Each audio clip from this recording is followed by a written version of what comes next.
sometimes it's not just about the representation, but about the way in which the representation does something to you. But I think there's many kind of psychedelic experiences that seem to be playing trick with scale. Hi, I'm Josh DiCaglio. I'm an assistant professor at Texas A&M, and I'm here to talk about my recent book, Scale Theory, a non-disciplinary inquiry, which came out with the University of Minnesota Press in 2021. And I'm honored today to be joined by Dorion Sagan, who has long been an important intellectual figure for mine. Hello, and thank you for having me. I look forward to our discussion. Thank you. To give an overview of this book attempts to try to lay out the basic theoretical parameters for scale across a great variety of disciplines. It is focused by what I consider this like central provocation.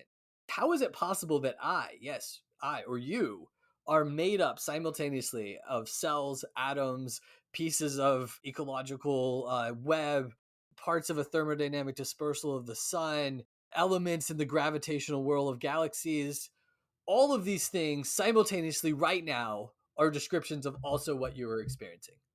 This kind of schema of scale in which we describe these different layers of objects is incredibly bewildering and not so easy to understand, both in terms of how we got to it and what its implications are, even though we're describing and using scalar objects all the time.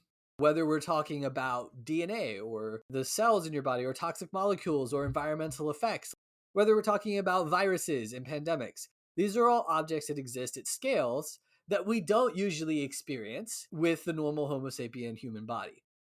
All right, Dorian. Well, first of all, I just want to say thank you for taking the time to read the book. No, thank you. I thought it was a great mind. You did so much reading, and I mean, I can't say it was I understood everything in it, but there was a lot of stuff that you tried to phagocytose, and it's pretty cool. A lot of topics I'm interested in, and some of it was over. I'm not really good at like the typological thing and like following directions as far as the thought experiments go and stuff. I tried, but I thought there's some great references in there. I'm not entirely certain that I understand everything I wrote either. No, and that's probably typical for people who are writing about interesting things too. Yeah. Part of the method is to say, like, well, like, here is this idea scale that we don't quite fully understand. And rather than pretend that I'm going to understand it, I'm going to try to write a book that's going to help us sort of see the contours of it and the confusion that it throws us into so that we can try to understand it a little bit more. Having to review a book, it actually forces you to read it, like the whole thing, and that can be a good thing too. And if, especially sometimes when it's a little bit outside your comfort zone, it makes your brain grow a little bit. You really did that for me from the time I was an undergraduate.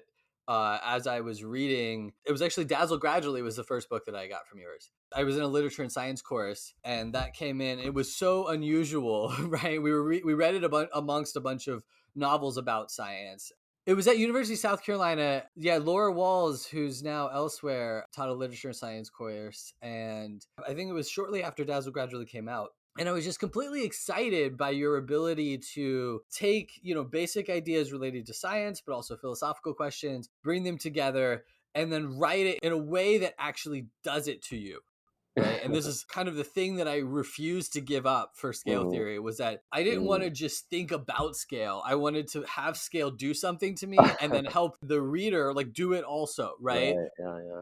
The basic premise here, like the switch that I've been trying to use as kind of an introduction to the book, is to say we usually talk about scale and scalar objects with too much assumed already, right? We start talking about cells, we start talking about the size of the sun or the laws of thermodynamics or quantum objects or the Big Bang, right? These are all objects that require scale, right? These require these shifts in size, and somehow we're like relating those really big objects or those really small objects. We were saying they exist, right? We're not saying they don't exist, right? And yet they bear some kind of unclear relationship to what we're experiencing right now.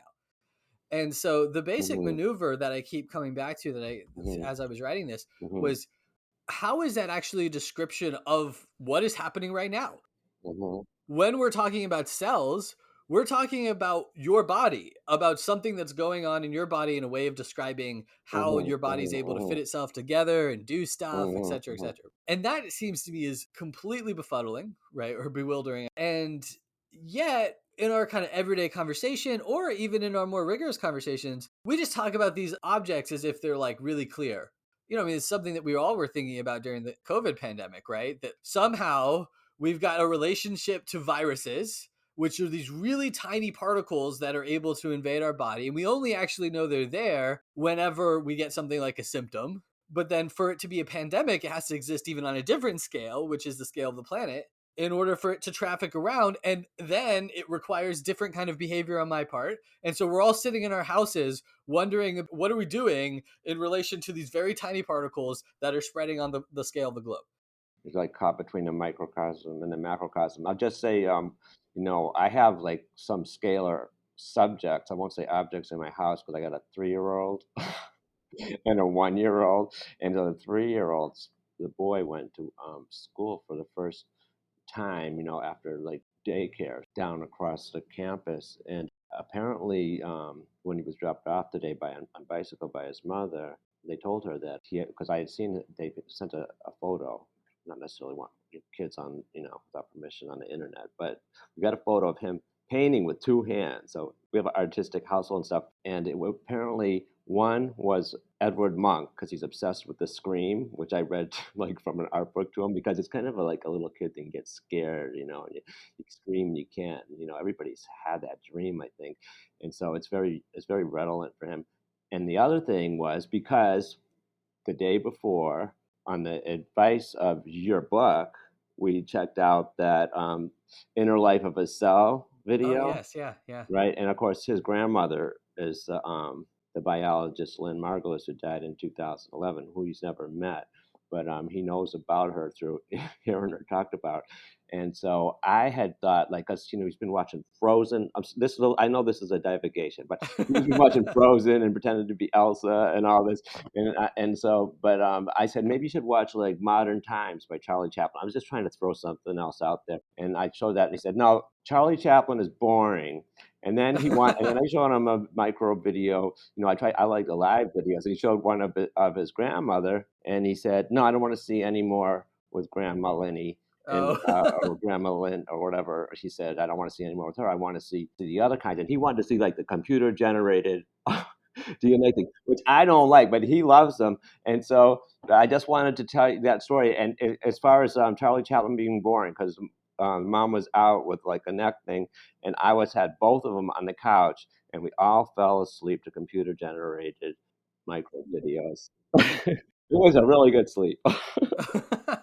I mean, it's astonishing though, right? Because what we've done is we've started to actually give images to these things that we didn't have images for, and I don't talk that much about, there are other people who have done sort of more thorough work on how we image and actually render the molecular. But the thing I'm trying to focus on is that kind of crazy transformation whereby we get from here to there.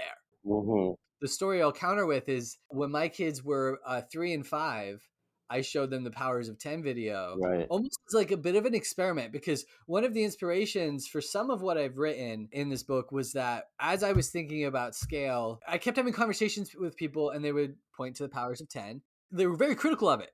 Right. I was surprised to see that in your book because I always thought of it as being innocuous. I mean, you should probably tell your podcastees or whatever they're called what the Powers of 10 is, but isn't it's a classic scalar short like documentary video that goes from somebody's hand, a couple like sleeping in a park on a picnic, right, all the way to the ends of cosmic space and all the way down into whatever is beneath the cells and the atoms. And people have been very critical of this for what I think are good reasons, right? Because of the way that it frames out the viewer, it can kind of lead you to forget where you're at. Hmm. But there's also things in it that like don't let you forget that, right? Hmm. And that's one of the arguments I'm making about scale is that if we think about what scale is doing there, so listeners who are unfamiliar with it could go look it up, but you'll see that there's a box around it Hmm. with the reference to the Hmm. scale To the that you're next getting. level or the next, Right. yeah, Yeah. Yeah. And, I think the narrator is not actually very interesting in there. Right. But I right. find that in scalar videos, they like the narrators often don't know what to make of it. And so the narration is often not actually that interesting. But the shift in size is the thing that's crazy. And it's not just that there's a change in size, right? Like this book is not just about size. Okay. In fact, I try to avoid using the word size.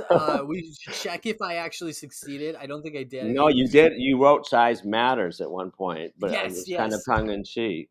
Okay, look it. I'll read this because this is one of my notes. Okay, on this question. Okay, and this might be a little bit risque, but I'll just read it anyways. As a gadfly, I was going to ask you, and then I saw in your book, good anticipation, even if a quasi pun, that size quote matters end quote, and I agree it does, but it seems to me that the perspective and qualia rather than quantity. This would be like a sort of a criticism or another angle onto what I feel is missing in like the focus on just scale, of which scale as an example may matter more. One of the things that's troubling about the way that scale manifests, right? The way we talk about, like, you have scale, and to some extent, it's just a number, right? It just says, 10 to the negative, right, whatever, Right. or like, or it's just 1 nanometer, right? There's just the Mm-hmm. line there, and so it seems to be about numbers. It seems to be Mm-hmm. about this kind of like numerical, rigid notion of reality that is wholly objective and has nothing to do with the Mm-hmm. perspectives that and the practices, especially the social practices that were required to get there, right? Which is why a lot of science studies scholars following Latour and other thinkers have critiqued scale as part of this like attempt to hide to some extent the epistemic practices of science, how we come to know about science. And of course, we want to know about how science comes to find these objects called cells or galaxies. But that number is not, I would say, as scary as it appears for those reasons. The number is just about consistency.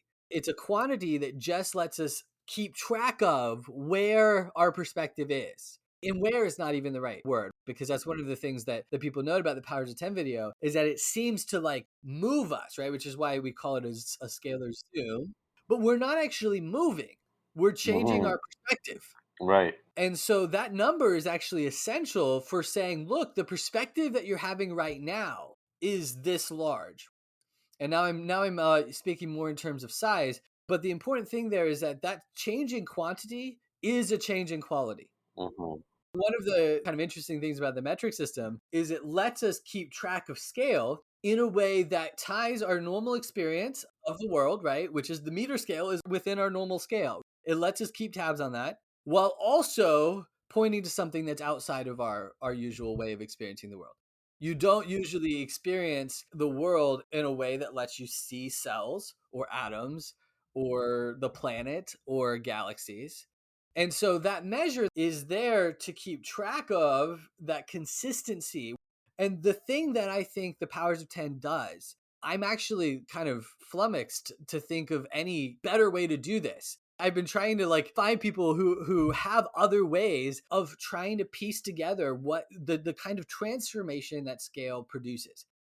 A potential problem might be something I talked about under the rubric of Protagoras, the Yeah, famous statement in Cosmic Apprentice that man is the measure of all things, which I think usually has an inflection, at least in English, that suggests that everything is about us, kind of like a biblical self-centeredness and anthropocentrism. But another way that is interesting with regard to scalarity, if you like, is to think of that as us being the actual measure, which I think is what you do that, and you call like the 1 meter scale is this scale of our ordinary existence. And the potential problem with that is that we still are projecting ourselves into various other things, and we look at their size, their distance, or other like things we can measure. It was sort of like emptying out the qualia. For example, what are these things? Do they have innerness? So we have innerness and we experience it. Otherwise, we wouldn't even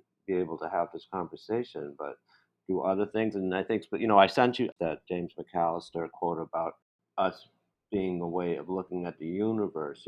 That my father liked to talk about versus us being sort of a meta society, a weird totalitarian communist like clone of eukaryotic cells of the body. And these things are alive. absolutely. Heidegger said, other animals are porn world, but his most quoted philosopher was Jacob von Uxküll, the Estonian ethologist who came up with the idea of the world, which sort of morphed in its protagoron, if you like, human form, protagoron in the first sense, into Dasein. He said they're porn world, but a lot of people would disagree with it. Their dogs are that porn world. It's just a different world. Even Uxco himself might, although Uxco like gave different worlds for people, and then each animal species that he identified had its own world. But for Samuel Butler, the microbes did. So these qualities bubble up in the galaxy of in the keyhole galaxy, like that Hubble took. There's like this thing that's light years across and long, and it looks like the back of a middle finger. And that's just the type of human self-centered thinking, that leads to the Bible, which is still embedded in like, the hidden philosophy of science, etc. We have to be careful when we think we're kind of being antiseptically going from the big to the small, that we're not carrying all sorts of like prejudices with us, and that we have a sort of artificial objectivity. And then it might take away from other questions of perspectives in general. Like after reading your book, I was like, it just really hit me, like how when you look off down a road, the perspective, like the train tracks go into a dot. I mean, that's crazy. It's amazing. It's like I don't. You can't. If you think more, you think about it, the more perplexing it is. But it allows you to like take that obviously wrong datum that's used in perspective and paintings, and then move in the real world. So we're doing all sorts of Yeah, tricks yeah. like that all the time. Right. Science essentially takes that change in perspective, which usually we would just notice kind of if even if we spent time noticing it. It just looks like things just kind of merge together. It's amazing to me that science then takes that point of merger Uh-huh. and changes the resolution, Right. right? So the kind of switch that I think produces the question about scale that is the heart of this book Mm-hmm. is, one of the examples I like to point to is the fact that cell theory, which is this Mm-hmm. is the scale at which much of your work is working, right? With Lynn Margulis And the planetary with Gaia too. Yeah. and the planetary, right? The one that completely blows my mind is that it took us until about the 1830s or 40s before we put together Right. cell theory, Right. right? It's just a kind of interesting fact about the history of science that even though Hooke had seen cells Right. a long time before, it took a long time for it to click that these were not just very small animals, right? They were called animalcules before then, right? Right. By Lewin Hooke. Yeah. But like actually what your body was made of, and that they're semi-autonomous creatures that have Or their own can sort of be. Yeah. Yeah. organelles, Yeah. right? Like Yeah. Yeah. it's not just very Mm-hmm. small things Mm-hmm. that are part of the same phenomenal realm. They're just too small for you to see, right? Mm-hmm. But you full on revise your Right. entire field of objects, and Right. it's when you go to Gaia, and I really love that phrase from Lynn's. It's Gaia is just symbiogenesis seen from space. It's cellular evolution at the scale of the planet, because what those are doing is they're showing that at that horizon of human perception, and I think that's really what you're talking about when you talk about the kind of limit where the Mm-hmm. railroad kind of merges into Mm-hmm. one, right? Mm-hmm. That's the limit at which our eyes are able to parse reality. They're not able to Mm-hmm. see anything of more detail Mhm, or really of larger scope. mhm, And so what's astonishing about what science has done is that it then says, okay, no, we're going to develop methods for tracing what kind of differences are discernible at the limits or beyond the limits at which the normal human apparatus is able to produce it. And on the other side of that, they define objects. It doesn't mean that they're not actually describing things, right? I'm definitely not one of those scholars who would say like scientists have created cells by any means, right? But they are discerning objects at a scale at which humans don't usually experience. There's a kind of threshold there. And so mhm, the idea of threshold is yeah, absolutely essential to yeah, what I'm talking about here, because that threshold is the thing that both puts us in contact with it and cuts us off from these scalar objects. You don't experience DNA directly, but then at the same time, that is what you're experiencing when you're sick or when you're living.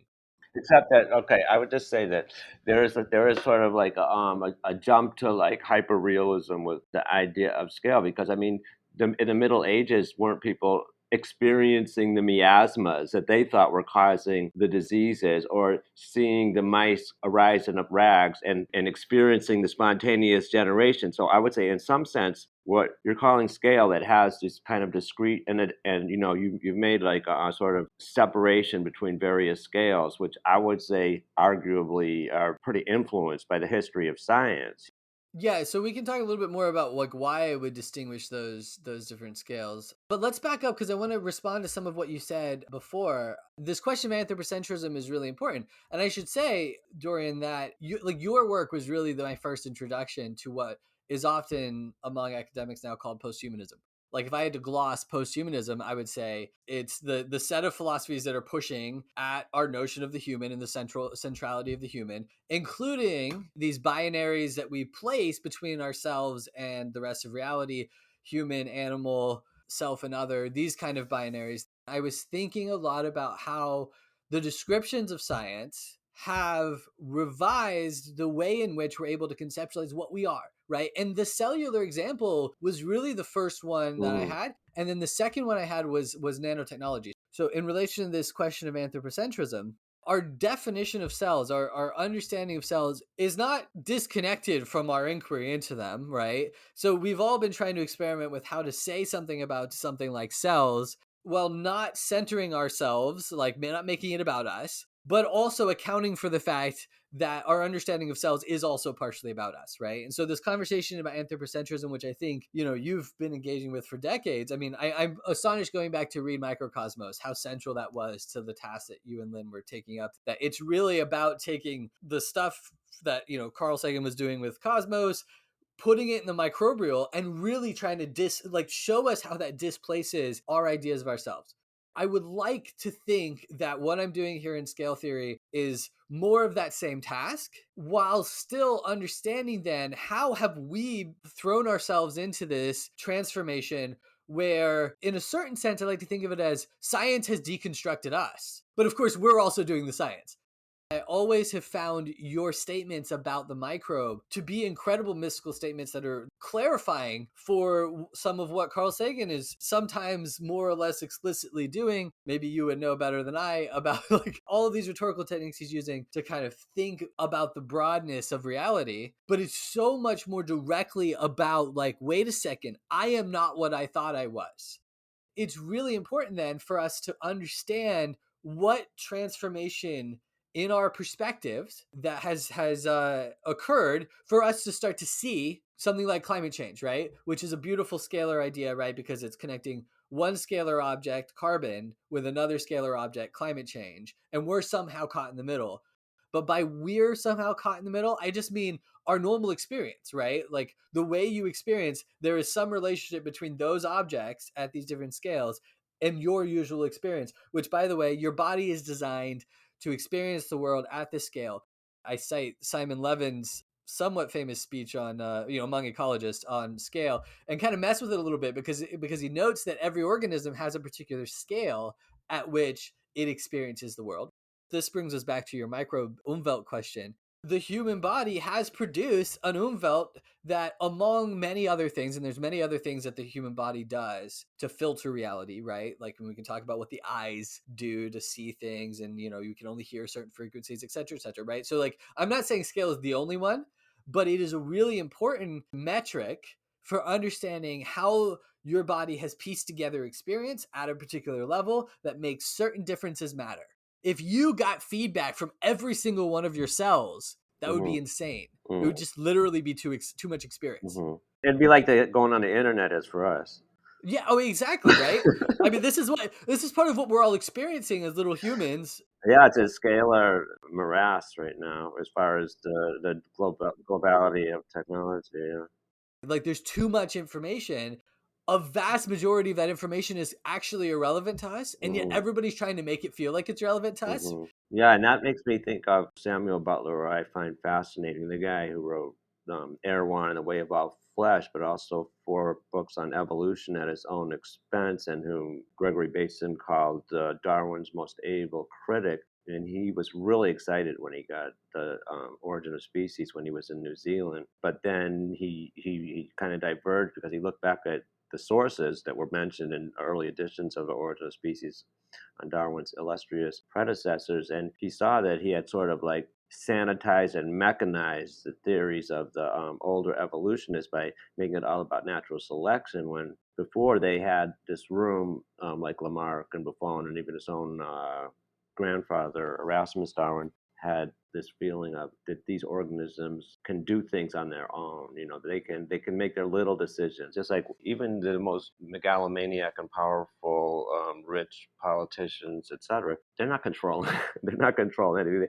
They might think they are too, by adding like coal fly ash, say, to airplanes, and maybe trying to either cool the planet by darkening it or warm it up and it gets some more oil out of the poles, but they're insignificantly microscopic within terms of the actions of Earth as a whole, as are most of our ideas about what's happening and how and why they're happening. And so Butler, at one point, when I was sitting in the library at Smith College reading this Everything I Could by him, because they had a complete Shrewsbury edition of his works, and he's got a lot of notebooks, and I think it was in one of those where, or maybe it was one of his evolution books, where he says, we don't remember when first we grew an eye.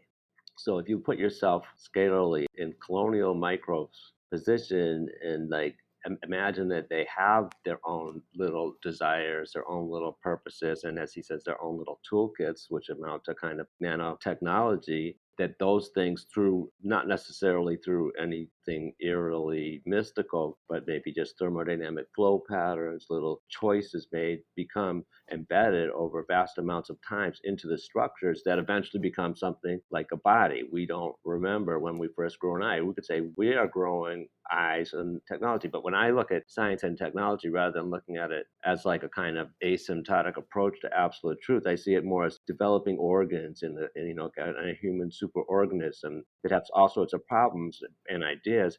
And out of those, some will be naturally selected, and eventually they'll be second nature instead of in the forefront of your consciousness.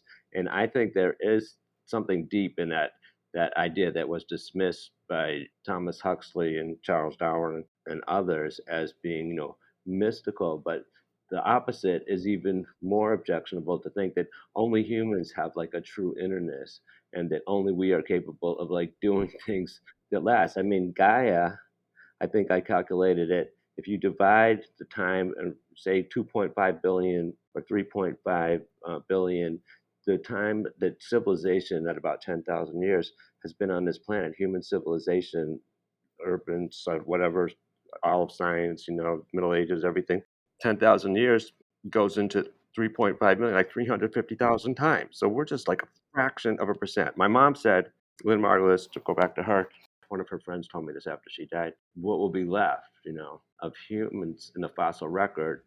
A thin layer of iron from the cars.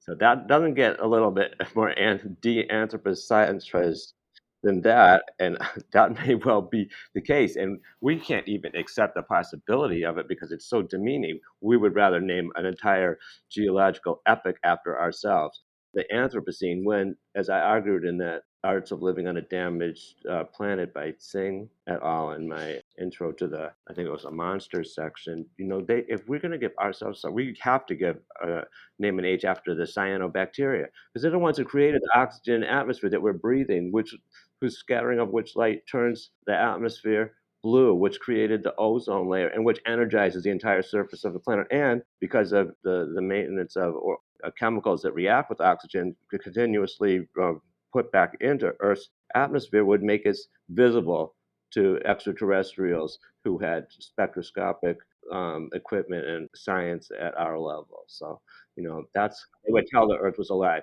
not so much by humans. And also, just a note, and this is like a little happy horse of mine, I think that the monolithic mantra and total acceptance as absolute consensus of carbon dioxide can be distracting from the fact that there's experiments that show that particulate pollution, because whose residence time in the atmosphere is much lower, and they're bigger particles in terms of scale, because although they cool the Earth in the daytime, they also re-radiate solar and the Earth's radiation at night. For example, over at Mount St. Helens, the fumes that came out, they made it cooler in the daytime, but it was more than hotter than it usually was, and then it cooled at night. So the effect of the gasoline additives, the coal fly ash, and other forms of particulate pollution from bombs, war, industry in general, may be a more direct cause of global warming. Unfortunately, because of the same problem. We're talking about the gigantism of the structures that are being made by the tiny individuals that are humans are more crowded, more scientized, more automated science, which does sort of takes the science out of science planet. Those are things that are beginning to escape our attention that are important because just like at the individual level, things that escape public consciousness can come back to haunt you if you don't realize them, although they might work in the short term. For example, we should be worried about climate change. Now, it might be a good thing, but what if we're looking at the wrong thing? I read this little book about Philip K. Dick, and he gives this example by Henri Bergson, a woman who's walking towards an old fashioned elevator, and there's no elevator in the shaft. She doesn't realize that. She's about to step to her death into the elevator, but somebody throws her to the ground just in time, and she opens her eyes wide. There's nobody there. It was a hallucination. That I think is a good metaphor for a lot of times what happens with our ideations, both academically and in everyday life and at the perceptual level. We have these little things that work. It doesn't mean that they're true. It's a kind of a Nietzschean view. So many of the arguments that you were just making and the points you were just making rely on scalar objects and changes in scale. I would define a scalar object as an object that we'll only become aware of when we change scales significantly. And so Carl Sagan talks about this a little bit when he talks Hmm. about scalar numbers it's in the Billions and Billions book, right? Which is one of the last things that. Yeah, it was postmortem actually. I haven't read it. Well, Oh, I read the part where he supposedly called his children to his bedside one by one, which might have been true, but I didn't. None of the other kids were there when I was visiting him. I think that Annie Dreen sort of took some liberties there. the cyanobacteria one is very interesting for that you're already doing two different scales, right? You're invoking that scalar object because cyanobacteria are only really able to be defined at the micrometer, but then you're observing their effects at a geological scale, okay, in order Mhm. to make a point Mhm. about both the significances of Mhm. evolution, Mhm. Mhm. the true impacts Mhm. Mhm. on the way in which we tell the story about the Mhm. planet, Mhm. right? Mhm. And then you did the same. I mean, you used the phrase "interestingly microscopic." You talked about like the extent of time, right? You started talking about 10,000 years, and we just don't live at that scale. We Mhm. don't I like. do. It's I hard. like that scale. Well, sure, okay, because we have started to teach ourselves to do Mhm. that. Ultimately, for most of us, for the most part, it doesn't actually matter if I understand the Krebs cycle, right? Which is the Mhm. cycle that mitochondria use to cycle ADP through and make energy, right? Even though it's like one of the most important processes to sustain my body. Scale theory is less about that kind of science literacy and more interested in like taking the basic facts, as you're saying. Cyanobacteria have this effect, right? Like one of the things that Lynn Margulis was infamous for and then kind of vindicated, if I'm narrating it correctly, is the idea that mitochondria were essentially invasive species, right?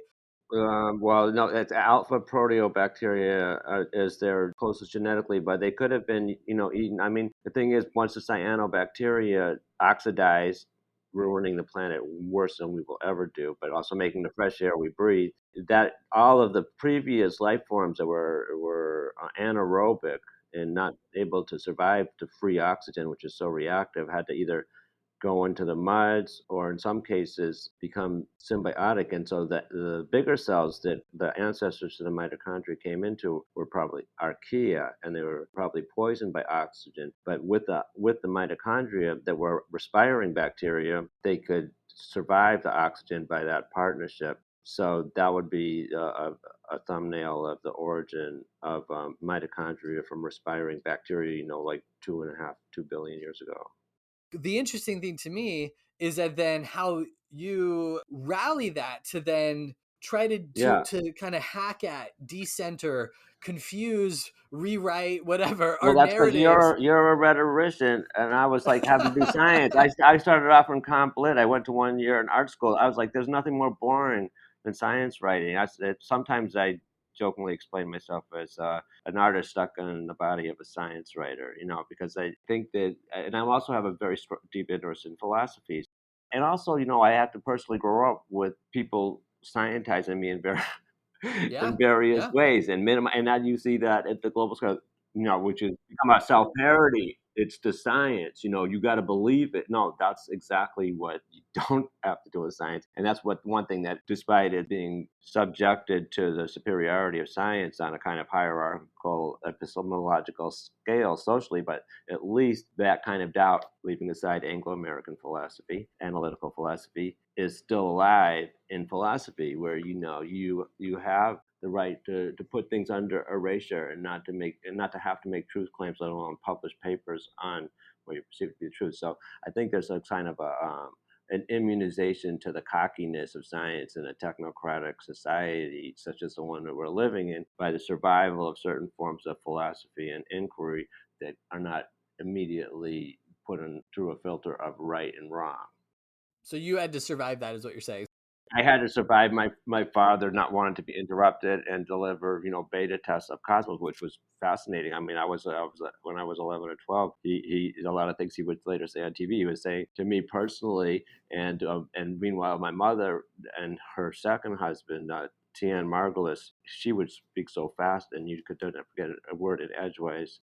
In either case, that I once joked, using a line from Theodore Sturgeon story that I would copy and say the hyperkinetic symbiotic extractions with the microtubulistic variations, to try to get get the tenor of the speed of like the scientific verbiage that was going on. So, but I think, yeah, but that doesn't mean that the perspectival shifts you're talking about didn't come from my mother. In a certain sense, they did. But I think the microcosmos was an effort to see evolution from, which it seems logical, a microbial perspective. And I think that in a lot of space science and a lot of, astrobiology, what formerly known as exobiology, and in a lot of scientific discourses and technocratic scientific discourses with regard to health and everything, there is still like this deep shadow of this like anthropomorphic God, man as God. God, we got rid of God, and that Right. man took his place. To me, it's artistically and philosophically fulfilling to look at it from these ways that take us down a few notches, which really I think is where we're going. I don't even think it's like a scalar illusion. I think like the opposite is a scalar illusion. The idea that we must be superior. I mean, it seems like a normal thing for thermodynamic systems that are trying to find energy and feed themselves and deal with the threats around them. You're going to have a tendency towards selfishness, and humans have it in spades, and it may be contributing to their premature demise. It might be useful then to go back to something you said earlier about what humans do then. Because we experience the world at a certain scale, we have what I and some other people as well have called a scalism, a kind of preference for our scale, and everything has to be rewritten back at our scale. I distinguish between three different definitions of scale in the book. The first I call Gulliver's scaling. You take an object that you presuppose and you make it really big or you make it really small. But the interesting thing about that, like Honey, I Shrunk the Kids or any of these kind of narratives, the kind of fantastic voyage into the body, is that the object remains the same despite going to a scale at which it just literally doesn't exist. And in fact, biology has discovered this many times over, that, there are limits at which biology, life, seems to have to, in order to get bigger or smaller, has to compound itself to do that. So I distinguish Gulliver's scale because there's this way in which we already assume that objects pre-exist, and that when we're talking about scale, we're just talking about things getting bigger or smaller. And that's completely ignoring these kind of thresholds. And so I've set that to the side as kind of Gulliver scaling, as a kind of imaginary that doesn't even fit the things that we started to describe as scale. The other one, though, is cartographic scaling. And part of the reason that I distinguish that is because that's primarily about representations. The image is actually the map. That is actually one of the practical ways in which scale as a kind of metric enters, right? Because you need to know the relationship between the map and the territory that you're walking around, cruising towards on your ship. But one of the things that I think is problematic about conflating what I'm trying to talk about here with cartographic scaling is that cartography is really all about people and where they want to go and Mm-hmm. how they want to get there. Mm-hmm. Mm-hmm. Mm-hmm. And there's all sorts of things we add into maps and sort of filter to make them work for us, that it seems like really important that we separate out that process of representation from the larger apparatus of scale, whereby we're talking not about the representation, but the observation. So I'm making a distinction here between scale in representation and scale in observation. because the representation makes it nicely not about us, even as it is about us again, right? Like Mm-hmm. it's like, oh, we're talking about this, the inner life of the cell or whatever as a representation. That again lets me off the hook in a certain way, Mm-hmm. as opposed to if I sit here and say what I am observing is a representation. We're not ignoring the fact that it is, right? But I'm noting that it's a representation that's representing to me a whole different level of observation of what I am, about what cells are. Sometimes it's not just about the representation, Mm-hmm. but about the way in which the representation does something Mm-hmm. to you. Part of what scale has done is permit us to continue to prefer certain things about our scale, to insert them, right? Like if you think about the easiest example of this is Google Earth, right? Like Google Earth is actually a really interesting scalar perception that we can have. It's like, here is the object Earth, but I'm only interested in it because I want to find places. If you compare that, for instance, as I do some in the book, with some of the things that astronauts say as they're circling the planet, there's the famous speech by Rusty Schweickart that we often just refer to as the no frames, no borders speech. Oh, it turns out you can't see nations up at the Right. planet, at the level of the planet. One of the terms that I want people to take out of this book is this idea of scalar synecdoche. I remember that word, that from the book, but I still don't know what's meant by it. I can't even pronounce synecdoche. Synecdoche. There was a movie named that, Synecdoche, right? Yeah. So synecdoche is the kind of metaphorical structure in which you let a part fill in for the whole, Right. right? So the quintessential example for this is like the White House comes to fill in for our whole structure of government. You realize that we already do this synecdochal thing with all of our way of thinking about power. We let the president fill in for the entirety of all of the people. And then you can go one more step than that if you add a kind of the ecological question in there and say, well, geez, aren't we even letting humans fill in for all of the animals within these artificial boundaries? One of the things that scale does in relation to this question of scalism is it lets us put pressure on certain things, like what I'm calling here the scalar synecdoche, in which we fill in certain things for the entirety of whatever. I don't really think about most of the conversations we have that are kind of laced with science, perhaps is a good way to say it, as really being science communication, right? Like a bulk of it happens when you're like, wait a second, like, what is the ancestry of my dog? I'm going to go get a DNA test, right? Like you've already bought into a kind of scalar apparatus and a mode of understanding what a dog's ancestry is. The scalar synecdoche, again, it's just one of what ultimately could be many of these kind of assumptions that we make about scale, that then a more careful accounting of scale helps us see how we're rewriting and assuming certain things about the world that does bear relationship to science, and science will help us understand it to some extent. But we also need to translate it out of that. I think you said it was like a sanitized. You're talking about Butler, talking about it as a kind of sanitized version of descriptions, and I'm trying to essentially desanitize those scientific descriptions by pointing to the fact that they actually do transform your way of understanding reality, and so we have to pay attention to that. Transforming your understanding of reality, I think, is a good segue into the relationship, which I think is very interesting. And I know you studied Aurobindo and know a lot about mysticism that is not ultimately necessarily mysticism because it might be showing you the way things really are to a certain extent, to sort of paraphrase Aldous Huxley.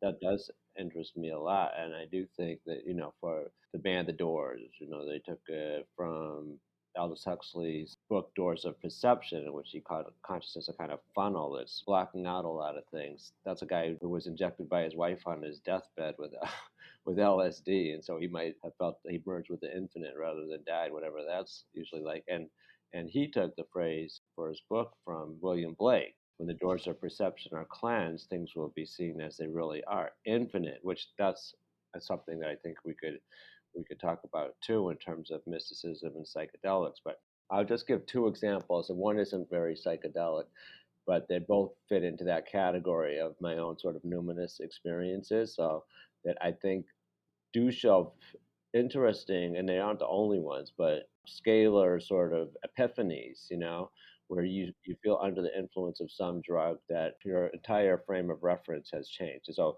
one, just very briefly, was in Toronto. I had never tried salvia, which is something you smoke. It's a very short-acting psychoactive substance. It's very strong, and it gives people often like bodily changes. It's kind of like a Alice in Wonderland drug, I think it's been called. But 1 minute I was sitting cross-legged on the floor with like some incense in somebody's house in Toronto, and I had a shot of some hard liquor. And this is a guy with, he had there was some it was a pretty sparse apartment. He had a wife or a girlfriend and a daughter. They weren't there, and this was after I gave I gave a talk, but I inhaled that stuff, and then for the next what seemed like an eternity, I was only aware of geometric shapes. I had no frame of reference at all. I didn't even know who I was. I felt as if I put I in quotes because there was no sense of self in the same way. Say an I, EYE would be better, experiencing these box-like shapes, different colors, maybe in an arrangement that seemed static and like some kind of platonic thing. And I think I might have been like, on a quote unquote real level, being like transforming some of the shapes of the pictures on the walls and the furniture and the rectilinearity of the room into these eternal shapes in this experience. And then it's short acting. And so then all of a sudden I felt as if like from the deepest reaches of space, there was like this swirling activity that came back to me. And then it was a geometric coming to, and I realized that there was somebody else in front of me. And when I realized that's what it took for me to realize that I was human again. And then I came back into time and space as we know it. And then the one that isn't psychedelic, but I would put in the same sort of numinous experiences is, it's actually written up by Evan Thompson in his Mind and Life book, which talks about like the connections of neuroscience and Eastern philosophy, phenomenology, and stuff like that. We had been in a Lindisfarne conference. I was actually with Natasha Myers at the time, the rendering molecular person, and we were in New Mexico. I had been living in Toronto, and I was jet lagged. So I had also taken that night porcine melatonin derived from the pineal gland of a pig, the cheapest stuff you could get, like over there to try to like moderate my jet lag. And most importantly, perhaps I had seen the day before a lecture by the same Evan Thompson talking about the history and the art and techniques of lucid dreaming. That morning, I had a lucid dream. What started off as a non-lucid dream, where my mother was in a bus. I was waving goodbye to her. There was I was getting my gas filled at a tank. I put in my card.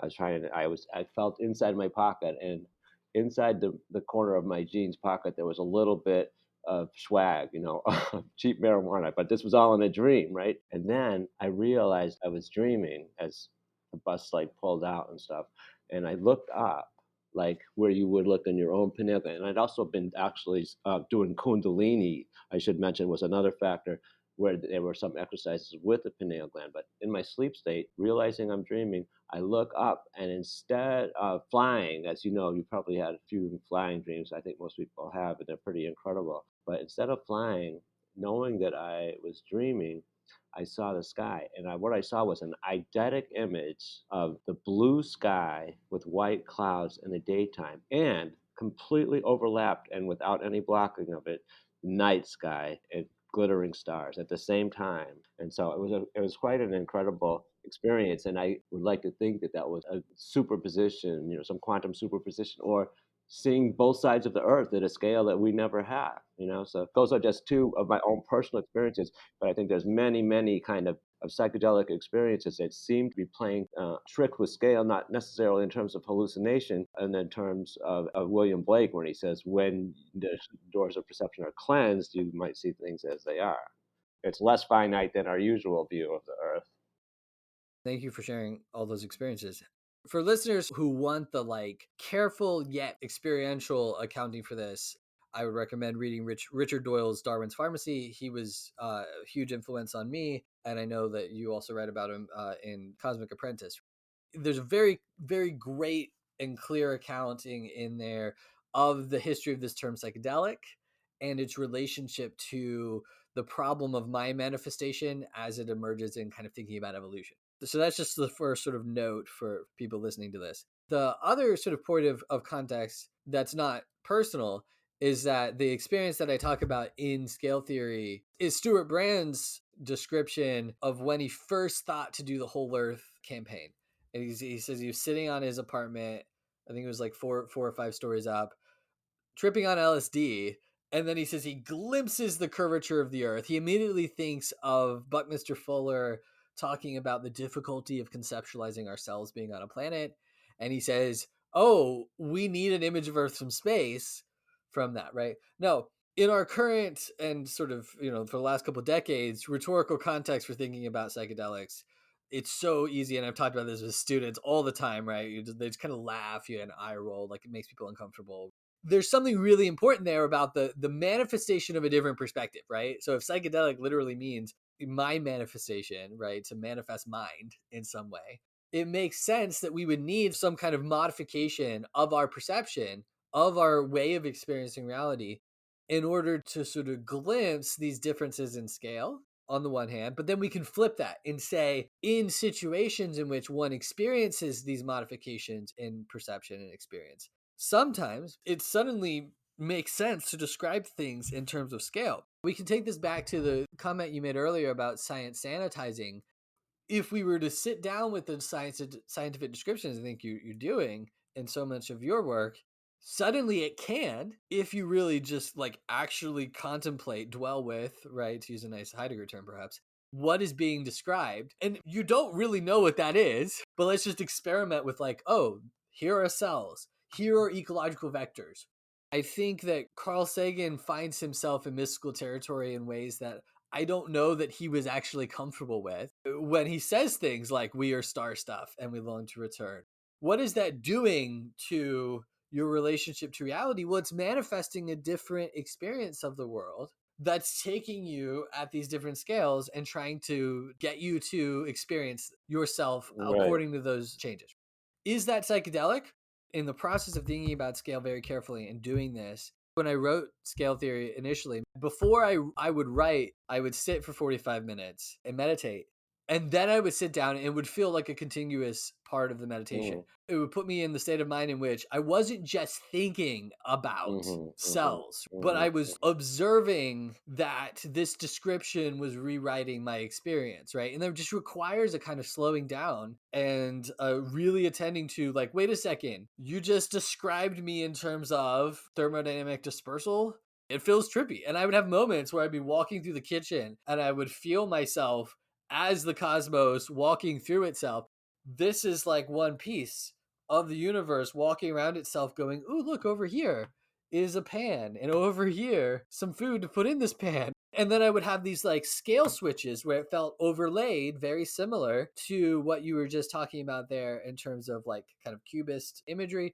What if I think of this, and here's Dorion Sagan showing up in my brain, circa 2013, as I'm cooking some dinner. The aggregate of cells is producing some nutrients because the cells need some nutrients. And then, then Richard Dawkins shows up and is like, it's the gene, and then you get the selfish gene discourse come in, overlaid on top of each other. And so I've articulated that now in the more academic sense in the book as scientists find themselves entering the discursive terrain of mysticism when somebody like Carl Sagan says, the cosmos is all that was, all that is, and all that ever will be. It's like, what are you like? Whoa, all of it? All of it? You mean all like right? Like including the ones we haven't discovered yet because they're like too big or too small, or we haven't quite figured out how to make them appear to us as relevant differences. Like, I don't think it's just scale that does this. I think there's a lot of different ways that we could talk about science doing this problem, but scale certainly has brought into view for me specific ways in which science has sanitized its descriptions. Once I started paying attention to this, I realized from looking at the scalar terminology, where did, for instance, the term hierarchy come from? And it turns out that in almost every case, there is some relationship to a mystical articulation first. From what I understand, Pseudo-Dionysius, who's a crucial figure in the history of Christian mysticism, was probably the person who coined the term hierarchy, not to talk about political structures, but to talk about the layering of existence and the attempt to get to the all. I kept finding these kind of mystical articulations. So, first of all, I then say, okay, look, let's just define mysticism in a more rigorous way as the attempt to induce and make sense of experiences beyond the human bounds, especially the cosmic perspective, because for some reason, the cosmic perspective seems to be used more readily than the microcosm. What if mystics, in observing these certain people who start to observe their perception, and then they realize that beyond themselves, what they think is themselves, is this vast reality that's really just two scales. And science has fleshed out all these other scales in between there and smaller than that and so on. Your human experience is a parsing of this whole reality. The definition of the cosmos there is really mystical. It's actually much clearer if you read Alexander von Humboldt's account of what he's doing in Cosmos, which is the precedent to Carl Sagan's Cosmos. I talk about this in chapter 10. That perspective of the vast totality of existence suddenly gives you a very different perspective on reality. This is territory that seems less comfortably scientific, certainly. But nonetheless, I want to encourage readers to go there because in these changes in scale, how they become transformations of you and not just descriptions that we have of the world. I have this chapter on objects, a chapter on subjects, and a chapter on relations. In each of those, the primary difficulty in us understanding our scalar configuration of objects is that in some way objects are insubstantial, and then it makes sense in some way to describe everything as one, because on what basis do you distinguish things out? Where do you go when you understand yourself as cells or atoms or parts of an ecology or parts of a sun? You can't leave yourself intact there. That's what allows us to keep that kind of objective ruse, is that you don't apply the scale to what you think you are. You're not actually in control. I don't know how the cell is doing that. I don't know how the oxygen got here. That is astonishing as something to attend to. When you try to understand the scientific descriptions, like you say I'm made up of cells, sure, I'll buy that. How does that revise my experience? You end up in kind of mystical territory. And then you flip that and you say, now I'm reading these mystics to try to understand this tradition. It seems like they all over the place articulate these scalar terms. You mentioned my father's pale blue dot thing. Previously, Zepsevic, who co-wrote this paper in Biosystems, where they said you could also have a pale blue dot of the Earth in terms of organisms. Like humans are a pale blue dot in terms of where we are in the nexus of life on Earth. It has 10 to 30 million species, only to include sexually reproducing organisms, the plants, the fungi, and the animals, which are all basically sexually reproducing organisms. Meanwhile, the bacteria and the archaea are trading genes all the time. They don't need to have sex to reproduce, but they trade genes even more than we do. In that frame of reference, and you add in time, people are minuscule. They disappear. So if you look at the pale blue dot, I think it was taken on Valentine's Day when Voyager turned back and saw the whole Earth as just being this little dot. Nabokov describes somewhere Earth as a pinpoint planet. More recently, a deep solar system view was taken from Saturn, where the glare of the sun was abated by Enceladus, this like water world, a moon of Saturn, and you could see Earth, and it's a tiny little arc in a montage that NASA made, which is the moon. You keep on going in that direction, and Earth disappears. It disappears. So there's no more Earth. From a scalar perspective, astronomically, with our ability to see, we don't see the whole place that we are. So that makes me think about infinity and the strange mathematics of infinity and what else we're missing. It also makes me think of Nietzsche's idea of eternal recurrence, that everything that happens will happen eternally. And I think he had an experience, and that it was a kind of psychedelic experience. So it might have been provoked by a seizure or some of his, he had a lot of maladies, but I think it was also scientifically informed because at the time it's like thermodynamic speculations included the idea that, you know, sufficient energy, a closed system would go through all possible states. And so if you look at space as finite, but time is infinite, which he did partly because he argued that if time could have stopped, it would have done so already. So therefore, time must be infinite. I think he plugged those sort of Victorian scientific ideas into what was for him an experience.